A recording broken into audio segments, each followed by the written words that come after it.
Hello everyone, class 6 maths zone, exercise 4.3 question number 13. On a particular day, एक विशेष दिन, the temperature of Delhi at 10 AM was 13 degree Celsius.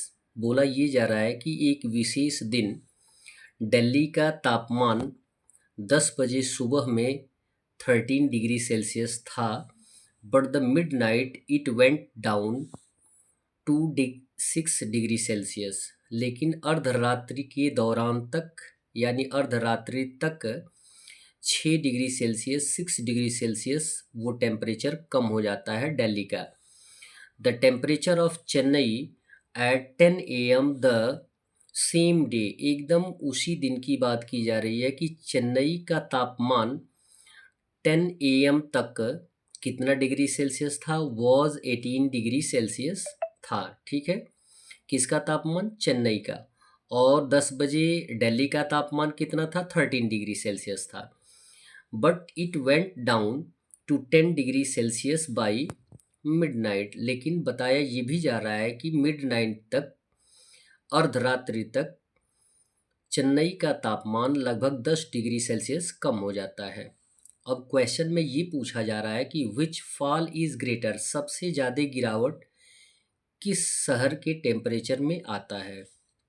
हमारे पास दो cities दिए गए हैं, उनके बारे में कंपैरिजन करना है। बोला गया the temperature of Delhi at 10 AM and at midnight 13 degree Celsius and 6 degree Celsius. हमने ये लिखा है कि 6 डिग्री सेल्सियस नहीं था, 6 डिग्री सेल्सियस कम हुआ था।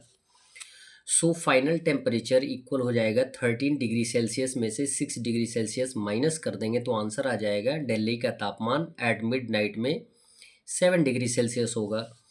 और यहाँ पे and final temperature of Chennai की बात करेंगे तो सुबह में 18 डिग्री सेल्सियस था, कम कितना होता है? 10 डिग्री सेल्सियस। तो माइनस कर देंगे तो आंसर आ जाएगा 8 डिग्री सेल्सियस। अब आप कंपेयर कर सकते हैं कि यहाँ पे दिल्ली का तापमान कम ही था और कम हुआ है तब जाके 7 डिग्री सेल्सियस हुआ है, और यहाँ पे चेन्नई का तापमान बहुत ज़्यादा था, कम कितना हुआ है। यानी यदि कंपेयर करेंगे तो सबसे ज़्यादा तापमान के गिरावट में कमी चेन्नई में आएगी। तो लिखेंगे here the fall in temperature in Chennai was greater, और hence the fall in temperature is Chennai was. Question number 14 दिया गया है, a man bought some pens for ₹180 and a pencils for 60 rupees.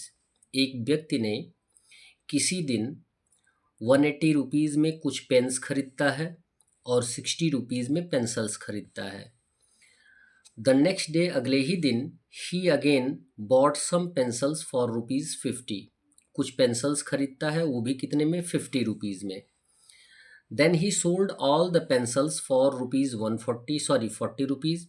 और उसके पास जितने पेंसिल उसने खरीदे थे उन सभी पेंसिल्स को वह 40 रुपीज़ में बेच देता है। एंड द पेन्स फॉर 140, और जितने पेन उसने खरीदे थे उनको 140 रुपीज़ में बेच देता है। What was his net gain और लॉस। तो इसमें पूछा जा रहा है कि उसने गेन किया या लॉस किया, ये सारी बात बताई जा रही है, पूछी जा रही है। यहाँ पे दो टर्म आपको बड़े आसानी से दिया गया है, cost price and selling price. उसी के दौरान आपको फाइंड आउट करना है।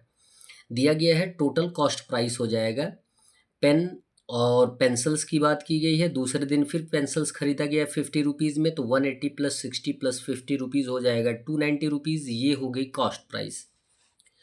टोटल सेलिंग प्राइस की बात की गई है, तो टोटल सेलिंग प्राइस क्या है? पेंसिल्स को 40 रुपीज़ में और पेन्स को 140 रुपीज़ में बेच देता है, तो टोटल सेलिंग प्राइस हो जाएगी 180 रुपीज़। आप देखेंगे अब यहाँ पे हमने गलत कर दिया है। यहाँ पे दिखाया गया कि सेलिंग प्राइस कम है और कॉस्ट प्राइस ज़्यादा है, तो यहाँ पे लिखना चाहिए here CP is less than SP। क्या लिखा जाएगा? CP is less than SP। सो यहाँ पे क्या लिखना पड़ेगा? लॉस। आगे बात समझ में? तो यहाँ पे नेट गेन और लॉस का फॉर्मूला यूज़ कर देंगे, लिख देंगे total SP minus total CP, या total CP minus total SP भी लिख देंगे तो आपका आंसर आ जाएगा। और टोटल एसपी और टोटल सीपी करते हैं तो वैसे भी आपको लॉस में ही फाइंड आउट होगा। टोटल एसपी दिया गया 180 और टोटल सीपी दिया गया 290। 180 माइनस 290, यहाँ पे हमारे पास दो इंटीजर हैं, एक निगेटिव है और एक पॉजिटिव है, और नेगेटिव वाला ग्रेटर है तो आंसर भी क्या आएगा, नेगेटिव में आएगा। 290 में से 180 माइनस कर देंगे तो आंसर आ जाएगा -110। यहाँ पे आंसर क्या दिखाया जा रहा है, नेगेटिव। इट मीन्स हमें क्या हुआ है, लॉस दिया गया है, यानी हमें लॉस हुआ है। Here the value is in negative, so loss. वैसे भी आप कंपेयर कर सकते हैं कि ये लॉस में है, ऑलरेडी लॉस फाइंड आउट करना है, कितने की लॉस हुआ है, तो 110 रुपीज़ का लॉस हुआ है। That's all. वीडियो को लाइक करें और चैनल को सब्सक्राइब करें, साथ में अपने अन्य मित्रों से भी बताने का प्रयास करें। धन्यवाद।